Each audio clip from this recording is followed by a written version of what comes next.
పాటు బీజేపీ రాష్ట్ర అధ్యక్షులు ఎన్ రామచంద్రరావు ఉన్నారు. ఒకసారి మాట్లాడు సార్. గువ్వల ఒకటే చేరారు, ఇంకెవరెవరు లైన్లో ఉన్నారు? ఎప్పుడు చాలా మంది చర్చలు ఉన్నారు.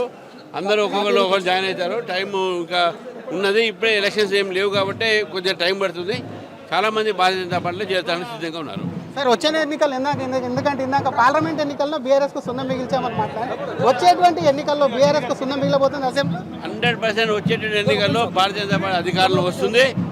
కాంగ్రెస్ అదేవిధంగా బీఆర్ఎస్ రెండు పార్టీలు కూడా వాళ్ళ ఒక ఏదైతే ఉనికిని కాపాడుకోవాల్సిన పరిస్థితి వస్తుంది.